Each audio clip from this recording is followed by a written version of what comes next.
students, today we will study about adaptation in plants.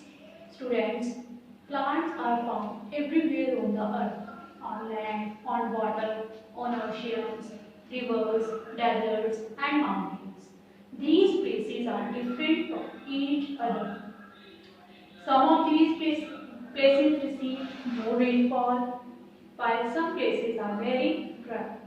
Some places experience snowfall, that's why they are very cold, while some places are having high temperature and humid conditions.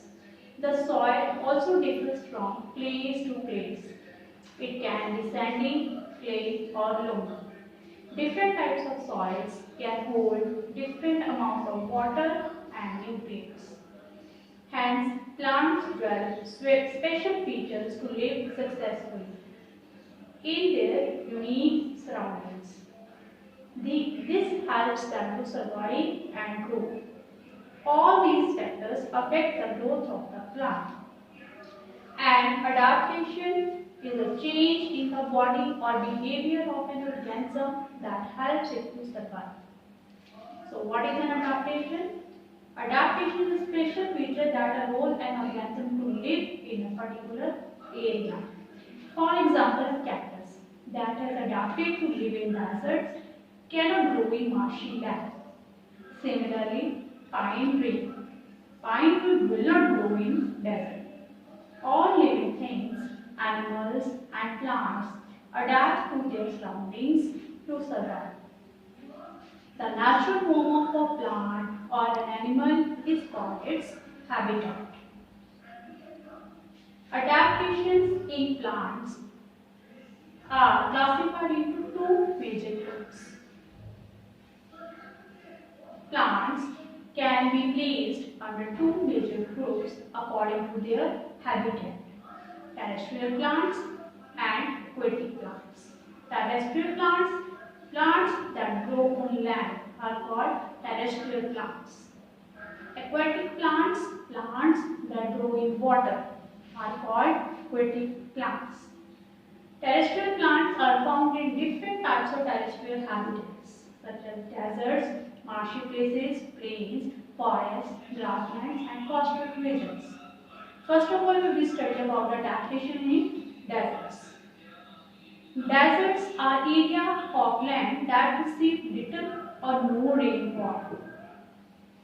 The temperature here is very high. Due to this, it is very hot, dry and sandy in deserts. Due to less rainfall, very small amount of water is available in the deserts. The water is present deep under the ground. Due to the scarcity of water or less water in deserts, only few plants grow there. Desert plants are also called xerophytes. Xero means dry, phytes means plants. Xerophytes have adapted themselves to obtain water from the ground and also minimize water loss from their body parts. How plants are adapted in deserts? Plants in deserts have succulent stem. Succulent means fleshy stem, which can store large amount of water. The leaves of the cactus plants are modified into thin and sharp spines, which prevent the loss of water through transpiration. What is transpiration? Transpiration is the process by which water is lost through the stomata of leaves. Next, the roots of cactus plants grow very deep into the ground and spread out wide to absorb as much water as possible from the ground. Another example of desert plants are palm tree and acacia. Next we will study about the adaptation of plants on hills or mountains. The temperature in the hills or mountains varies from cold to extremely cold. During winters, there is snowfall in some areas. Sometimes trees are very windy too.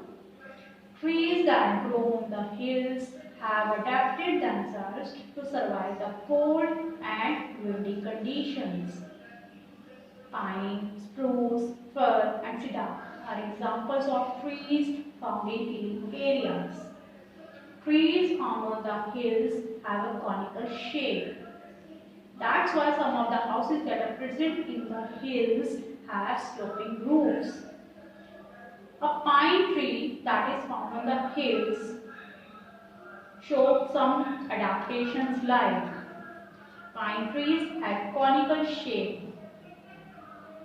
Due to this shape, water and snow easily slides down the leaves and does not settle on it. The leaves of the pine trees are needle shaped. Due to this, they are tough. Due to this, they do not get damaged by extreme cold. They are coated with wax. The leaves hang downward to reduce water loss by transpiration. The roots grow deep into the soil so that the trees can withstand against strong winds that blow on the mountains. Coniferous trees do not shed their leaves. They are called evergreen trees as they remain green throughout the year. Next, about the adaptation of plants in plains. Plains mostly have a moderate climate. Moderate means it's neither too hot nor too cold. Plains receive sufficient rainfall. Trees such as peepal and banyan are commonly found in the plains. They shed their leaves in winter season to protect themselves from the cold weather. Such trees are called deciduous trees. In spring season, new leaves grow on these trees. Trees such as coconut, mango, willow, shisham grow in hot and damp regions. They are evergreen trees. Now, adaptation in swampy areas, or we can say in marshy areas. Marshy areas have plenty of water and clay soil. In clay soil, there are very little air spaces between the soil particles. Plants in marshes have adapted themselves to obtain air. They are also adapted to bear the constant water movement without causing any damage to their body parts. Mangrove trees grow in marshes. Their roots do not get air under the soil. So, they grow special roots above the soil to breathe. Such roots are called breathing roots. Now, adaptation of plants in grasslands. Grasslands are large areas that are covered with grasses and wild flowers. The plants are adapted to dwell deep roots in order to absorb water from deep in the soil. This makes the soil rich in nutrients and suitable for farming. Roots also bind the soil together. Grasslands receive very less rainfall. Therefore, the amount of tall trees or bushes are very less in grasslands. However, small trees are scattered throughout the grasslands like foxtail and ryegrass are some examples of plants that are found in grasslands. Adaptation of plants in forests. As you all know, forests are regions that are thickly populated with different kinds of plants. They experience heavy rainfall. Varieties of trees, shrubs and herbs are found here. Forests are home to a wide variety of animals and birds. The leaves of plants grown in the forest have waxy coating with pointed tips. These allow water to drain away from the leaves. Also, the soils found in the forests are shallow. Plants growing in these soils have special roots that help them to stand firmly in the soil. Orchid, rosewood and sandalwood are some examples of plants that are found in forest.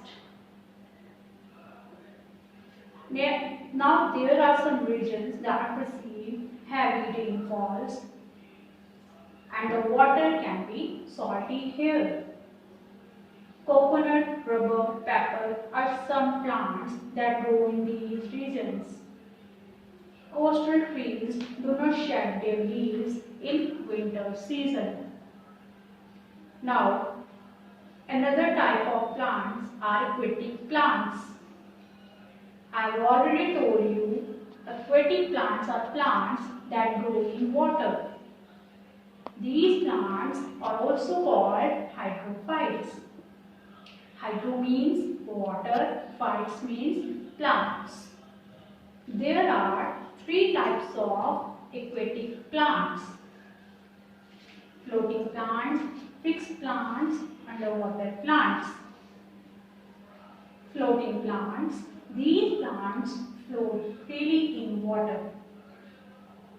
These plants can float with the flow of water as they do not have roots. Water hyacinth and water lettuce are some examples of floating plants. Floating plants have spongy bodies.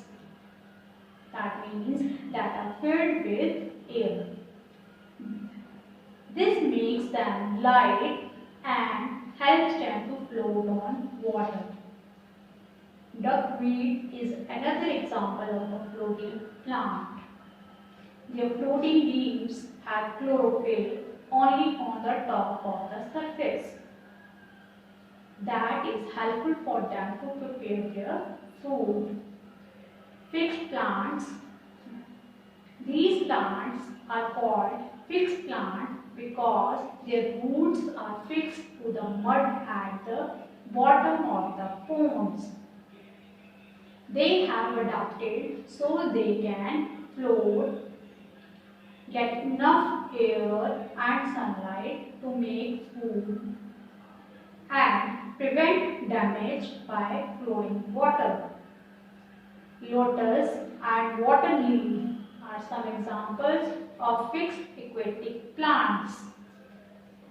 Fixed aquatic plants are adapted as they have long and hollow stems with large air spaces.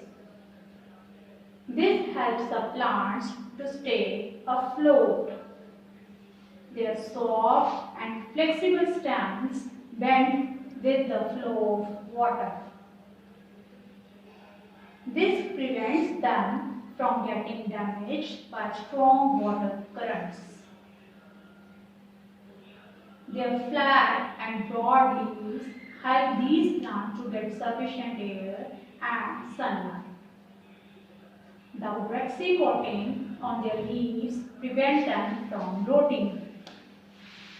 Unlike most green plants, fixed aquatic plants have stomata present on the upper surface of the leaves.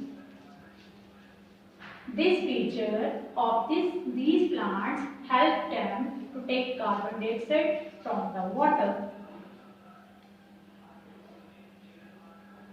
Next, we will study about the underwater plants. Some plants remain completely beneath the surface of water. They have adapted to breathe underwater. These plants are also called submerged plants. Hydrilla and tape grass are underwater plants. Their roots fix them to bottom of the pond. They have thin, flexible stems and finely dissected leaves that offer little resistance to water currents. Hydrilla have tiny leaves, while tame grass has narrow, ribbon-like leaves which bend in the flowing water. They breathe through small air spaces present in their stem. The leaves of underwater plants do not have stomata. They prepare their food by absorb carbon dioxide and oxygen from the water. Thank you, students.